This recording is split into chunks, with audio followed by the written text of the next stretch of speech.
What is up? Today we're going to talk about lead generation services.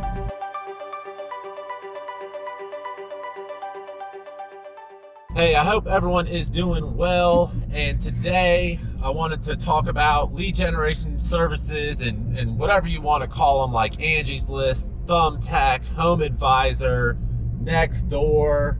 I don't even know. There's a ton of them these days. And shout out to Joseph again. Thanks for the topic, because I think it's a good one. And we've used services like Angie's List. Specifically, we used Angie's List years ago, several years ago, and I think it used to be really good, and I don't think it is nearly as good anymore. I'm not sure, because I'm not paying Angie's List anymore, but there's a reason why I'm not. It seemed like every customer we got off of Angie's List was absolutely crazy, picky. They wanted everything done super cheap. They wanted everything thrown in for free. And I mean, I just got sick dealing with the type of people that would contact you from Angie's List. Not to say that they all are like that. I'm sure we got a handful of good customers.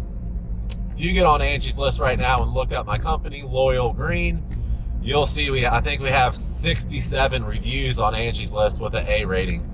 But that's because we paid them. I don't know if you can get a free listing on Angie's List. I would certainly just make a free profile if you can do that. But let's talk about like Craigslist. Craigslist is free. Everybody knows that. I know they charge for certain things in certain areas, but I don't think they charge for posting like in the services section anywhere. But you just got to think, what kind of customer is looking for a service provider on Craigslist? They're probably looking for somebody to come by, like pulling a trailer behind their car with a push mower. That's probably the type of, service they're looking for and the price they want. And if you're pulling a trailer behind a car, like, nothing wrong with that. Let's get a truck as soon as possible and upgrade that mower. You know what I mean? But so you get to like Home Advisor, Nextdoor, Thumbtack. I don't know anything about them. Don't know anything about them. I don't want to know anything about them. I don't feel the need to learn anything about them. Just to lump all these things together, I would say stay away. But if you're just getting started, it may be a good way to fill up your schedule, but you just need to be careful. Like there's an opportunity cost to everything, and if you're taking these low-paying, nitpicky jobs from services like this, you're not gonna have the time and manpower available to get the good clients that are willing to pay full price and are gonna have you back year after year, week after week, etc. So I just feel like it's much better to organically, if you will, get customers. Word of mouth is the best.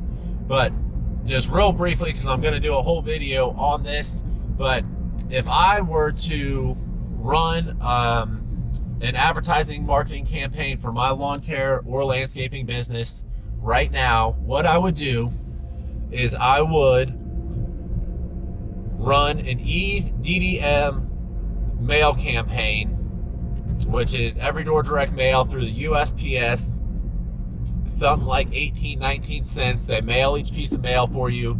You have to, of course, get your postcards made, and it has to be formatted correctly. It's very easy to do. And then what every door direct is it'll send it to every house on that route, on that mail route. And then since you know what routes and what streets are going to be getting your mail piece, I would stick out yard signs, just like the political signs, so they see the signs when they pull into their neighborhood. They see your postcard in their mailbox. And then if you want to take it one step farther, put door hangers, or knock on doors and actually talk to these people. And you have to send more than one mail piece. Don't just send one mail piece. Send at least two, preferably three. If you want to send 4 or 5, knock yourself out. But don't just send one. And hit them with that mail piece, yard sign, door hanger, or knock and talk to them in person. And I guarantee you blow your business up. But like I said, I'm gonna go into more detail on that, so I'm not gonna spend a whole lot of time on it. But for these lead generation services, I would say if you can, stay away. If you need to use them to beef up your clientele and get some cash flow, keep your guys busy. But as soon as you can start marketing and attracting customers to your business organically, these are the customers that are gonna stay, that you can build a rapport with. And I mean, not that the other ones aren't. They're just in my experience, they're a little different breed. They kind of feel like wherever they came from, like you're somehow associated with Thumbtack or Nextdoor or Angie's List, and their expectations just go completely haywire and unrealistic. So I would try to run marketing to attract customers that are your ideal customer, that fit perfectly into your routes, that want the services that you offer, and that's how you make money. So it's Ryan with a GoPro and a Volvo. Hope you liked it. Check out the other videos, check out the website, all that kind of stuff. And until the next video, keep making money.